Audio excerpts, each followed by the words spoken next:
नमस्कार दोस्तों, 12 मई 2020 को हमारे प्रधानमंत्री जी ने 8:20 पे यानी 20 बजे अपनी 20 मिनट्स की स्पीच में 20 लाख करोड़ रुपए के इकोनॉमिक पैकेज की अनाउंसमेंट करी।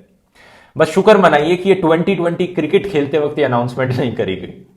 प्रधानमंत्री जी ने तो सिर्फ इसकी अनाउंसमेंट करी थी, उसके बाद अगले 5 दिन तक पार्ट बाय पार्ट करके हमारी फाइनेंस मिनिस्टर जी ने डिटेल्स बताई पैकेज की। तो आइए जानते हैं दोस्तों, इस 20 लाख करोड़ के पैकेज में आपके लिए क्या है, एक आम आदमी के लिए, मिडिल क्लास लोगों के लिए क्या इसके फायदे हैं, क्या नुकसान है, और क्या ये जो 20 लाख करोड़ का पैकेज है सही में ये 20 लाख करोड़ का ही है। ये सारी चीजें जानेंगे आज के वीडियो में, और कुछ कॉम्प्लेक्स इकोनॉमिक टर्म्स को भी मैं एक्सप्लेन करूंगा आज के वीडियो में, जैसे कि ये फिस्कल स्टिमुलस क्या होता है, लिक्विडिटी इंजेक्शन क्या होता है।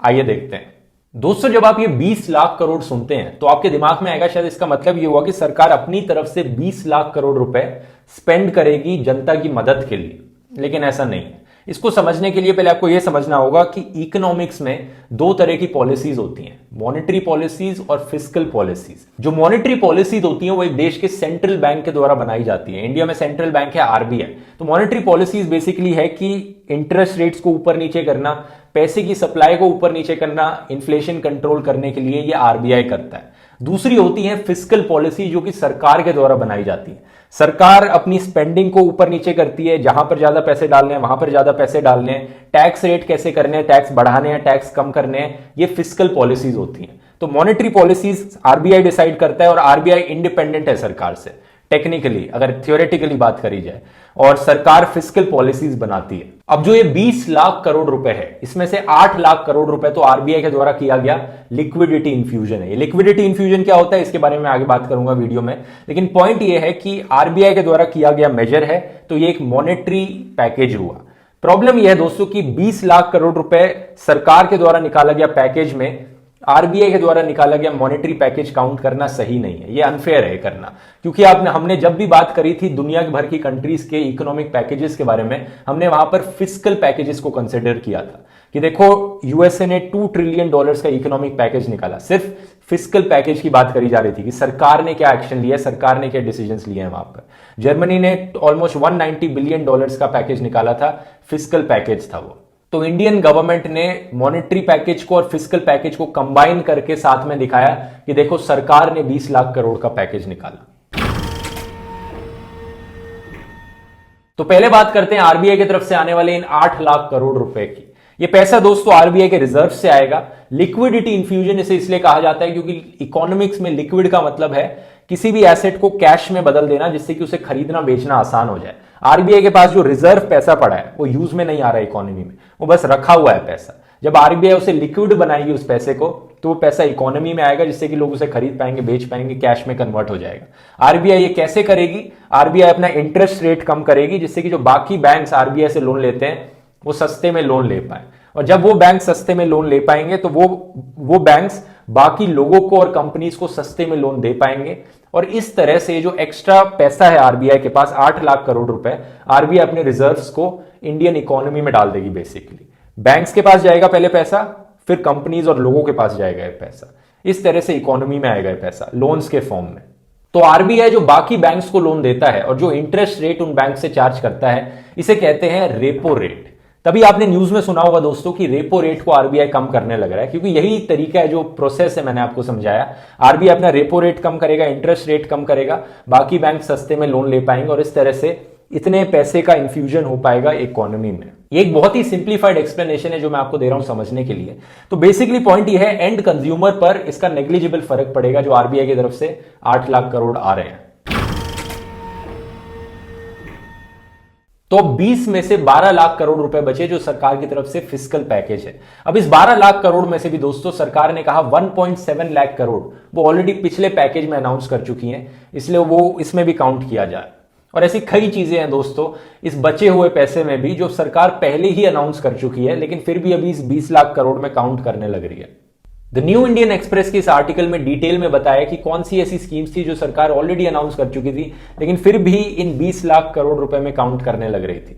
जैसे कि पीएमएमएसवाई योजना, जो कि सरकार ने 2019 के यूनियन बजट में अनाउंस करी थी। अब सेक्शन बाय सेक्शन करके एक जनरल ओवरव्यू देखते हैं इस इकोनॉमिक पैकेज में क्या है। पहले एमएसएमईज के लिए, micro small and medium enterprises के लिए सरकार ने दोस्तों 3 लाख करोड़ रुपए के लोन्स देने का फैसला किया है, कोलैटरल फ्री ऑटोमेटिक लोन्स। काफी फायदा होगा इन कंपनीज को, लेकिन ये एक लोन है, ध्यान रखिए, ये कोई पैसे गिव आउट नहीं किए जा रहे हैं, लोन दिया जा रहा है। पावर डिस्ट्रीब्यूशन कंपनीज के लिए 90,000 करोड़ रुपीस का लिक्विडिटी इंफ्यूजन किया जाएगा। एक तरीके से लोन या लोन गारंटी ही है ये, और एक्सपेक्ट किया जा रहा है कि एक power companies benefit pass on करेंगी कंज्यूमर्स को। हमारे किसानों को, फार्मर्स को 2 लाख करोड़ रुपए का कंसेशनल क्रेडिट दिया जाएगा।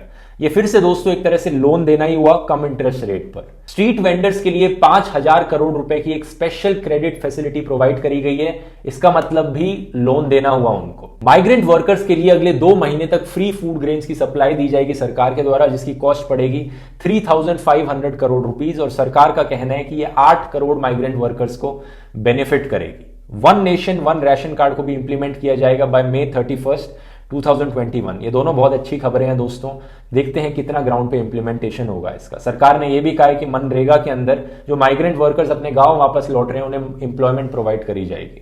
लेकिन क्या आपने ऑब्जर्व किया दोस्तों कि जैसे ज्यादातर चीजें इस इकोनॉमिक पैकेज में लोन गारंटीज या क्रेडिट फैसिलिटीज हैं, बेसिकली जनता को लोन्स दिए जा रहे हैं, कंपनीज को लोन्स दिए जा रहे हैं कम इंटरेस्ट रेट पे या बिना कोलैटरल के।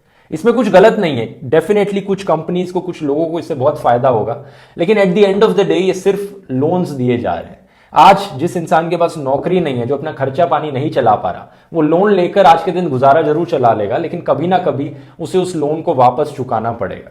तो ओवरऑल लॉन्ग टर्म में जनता के ऊपर प्रेशर कम नहीं कर रहा है, जनता के ऊपर से स्ट्रेस हटा नहीं रहा है। बहुत से लोगों ने, एटलीस्ट मैंने तो एक्सपेक्ट किया था कि सरकार डायरेक्ट मनी ट्रांसफर करेगी लोगों के अकाउंट्स में, ताकि आज के दिन बेनिफिट हो सके। ऐसा ना हो कि सिर्फ लोन्स दिए जा रहे हैं और उनसे एक्सपेक्ट किया जाए कि वो वापस भी चुकाएं। आज जो सिचुएशन आई है वो सरकार के लॉकडाउन की वजह से ही आई है। जरूरी था, लेकिन ऐसा नहीं होना चाहिए कि सब कुछ, सारा बोझ लोगों पर ही डाल दिया जाए। यहां पर ऊपर से दोस्तों इस इकोनॉमिक पैकेज में कुछ ऐसी चीजें 20 लाख करोड़ में काउंट करी गई हैं जो बेसिकली आप ही का ही पैसा है, जैसे कि टीडीएस रिडक्शन करना 25% से। इससे क्या बेनिफिट पहुंच रहा है? कोई बेनिफिट नहीं पहुंच रहा इससे एक्चुअली में, बस एट द मोमेंट आपको टीडीएस में कम लिक्विडिटी ज्यादा मिलेगी, लेकिन ओवरऑल कोई ज्यादा पैसे नहीं आएंगे आपके पास। ऐसे ही दोस्तों ईपीएफ को कम कर दिया गया है 12% से लेकर 10% तक। ये भी आप ही का ही पैसा था जो आप बाद में एक्सेस करने वाले थे, लेकिन आज इसे कम कर देना मतलब फ्यूचर से आप बोरो कर रहे हैं उस पैसे को। ये बेसिकली जनता का ही पैसा है जो जनता को वापस दिया जा रहा है और उस 20 लाख करोड़ में काउंट किया जा रहा है। तो यहां पर अब एक सवाल आपके मन में आएगा कि ठीक है, 8 लाख करोड़ रुपए आरबीआई के हो गए, इतने लाख करोड़ रुपए के लोन्स दिए गए, इतने लाख करोड़ रुपए सरकार अपनी पुरानी स्कीम्स को ही 20 में काउंट करने लग रही है, इतने लाख करोड़ रुपए हमारे खुद के पैसे को ही काउंट करने लग रही है, तो भाई कितने पैसे एक्चुअली में सरकार स्पेंड करने लग रही है जनता के बेनिफिट के लिए यहां पर 20 में से? इसका राइट आंसर है दोस्तों anywhere between 1 lakh crore to 2.7 lakh crore. अलग अलग लोगों ने एस्टिमेशन लगाया है इसका। योगेंद्र यादव जी ने कहा है कि अमाउंट है 1.7 lakh crore rupees out of 20 lakh crore rupees जो सरकार एक्चुअली में स्पेंड करेगी। बार्कलेज एक पॉपुलर फाइनेंशियल सर्विसेज कंपनी है इंग्लैंड की, उसने एस्टिमेशन लगाया अमाउंट है 1.5 lakh crore rupees. Care ratings उसने एस्टिमेशन लगाया कि अमाउंट है 2.73 lakh crore rupees. HSBC India ने कहा है कि अमाउंट है अराउंड 1% ऑफ इंडियाज जीडीपी, ना कि 10% ऑफ इंडियाज जीडीपी, तो around 2 lakh crore rupees out of 20 lakh crore rupees. तो ये जो 1-2 लाख करोड़ रुपीस सरकार एक्चुअली में स्पेंड करने लग रही है, कहां पर जा रहा है पैसा? इसमें से दोस्तों 40,000 करोड़ रुपीस है मनरेगा में जाएगा। अच्छी चीज है मेरी राय में। 3,500 करोड़ रुपीस मैंने आपको बताया था माइग्रेंट वर्कर्स के फूड ग्रेन्स खरीदने में जाएगा। एक और अच्छी चीज है, उनकी मदद के लिए जाएगा। इसमें से 8,000 crore rupees viability gap funding में इस्तेमाल किया जाएगा, यानी वो प्रोजेक्ट्स जिनकी इकोनॉमिक वायबिलिटी नहीं हुई है लेकिन सोशल इंफ्रास्ट्रक्चर के प्रोजेक्ट्स हैं, वो जिनकी देश को जरूरत है, जैसे कि किसी गांव में सड़क बनाना, और बाकी जो लिस्ट है इस पूरी चीज की आप यहां पर देख सकते हैं। ओवरऑल मिडिल क्लास लोगों के लिए, सैलरीड एम्प्लॉयज के लिए मेरी राय में दोस्तों इस इकोनॉमिक पैकेज में नेग्लिजिबल फायदे हैं। ऊपर से सरकार ने कुछ और बड़े फैसले लिए, जैसे कि कोल सेक्टर को प्राइवेटाइज करना, डिफेंस प्रोडक्शन को प्राइवेटाइज करना, पावर डिस्ट्रीब्यूशन को प्राइवेटाइज करना, स्पेस सेक्टर को प्राइवेटाइज करना। अब अपने आप में दोस्तों मैं नहीं मानता कि प्राइवेटाइजेशन इन सारे सेक्टर्स में अच्छी या बुरी चीज है। ये सब इंप्लीमेंटेशन पे डिपेंड करेगा, ये डिसीजन अच्छा निकलेगा या बुरा निकलेगा। इस पूरे इकोनॉमिक पैकेज को अगर मैं एक एग्जांपल के साथ समराइज करूं तो मेरी राय में दोस्तों एक ऐसी सिचुएशन है, आप एज्यूम कर लो, आपके दोस्त को मान लो आपसे 1000 रुपए की जरूरत है, ठीक है, वो आपसे कहता है प्लीज मुझे 1000 रुपए दे दे, मेरे को अपना घर का खर्चा पानी चलाना है, पैसे नहीं है मेरे पास। आप उसे एनवलप में पैसे पकड़ाते हो और वो एनवलप खोलकर देखता है तो वहां पर 1000 की जगह सिर्फ 200 रुपए उसे मिलते हैं। आप उसे कहते हो नहीं मैंने तुझे 1000 रुपए दिए, वो आपसे कहता है कैसे, मुझे तो 200 ही रुपए दिख रहे हैं यहाँ पर। फिर आप उसे कहते हो देख, कल मेरे पेरेंट्स ने तेरे पेरेंट्स को 500 रुपए दिए थे, वो इसमें काउंट कर ले। आज से 2 महीने पहले जब तू मेरे साथ रेस्टोरेंट में खाना खाने गया था तो मैंने 200 रुपए का तेरा बिल पे किया था, वो देख ले, हो गए 700 रुपए। उसके बाद 100 रुपए तेरे खुद के वॉलेट में रखे हैं, वो भी इसमें काउंट कर ले, 800 हो गए। तो 200 मैंने तुझे अभी दिए, और इस 200 में से बाय द वे मैं 100 रुपए लोन दे रहा हूं तुझे, जो तुझे वापस चुकाने पड़ेंगे मेरे को, ठीक है। और ये तेरे 1000 रुपए का पैकेज हो गया तेरा। 1000 रुपए मैंने तुझे उधार में दे दिया, अब तू मजे कर इससे। ये सिचुएशन है दोस्तों जो हमारी सरकार ने हमारे साथ करी है इस 20 लाख करोड़ रुपए के पैकेज में।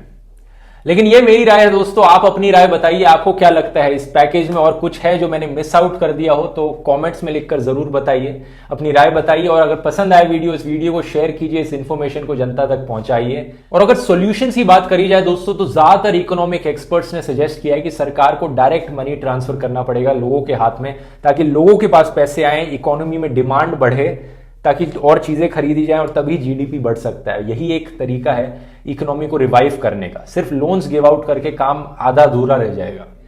चलिए दोस्तों, फिर मिलते हैं अगले वीडियो में। बहुत बहुत धन्यवाद।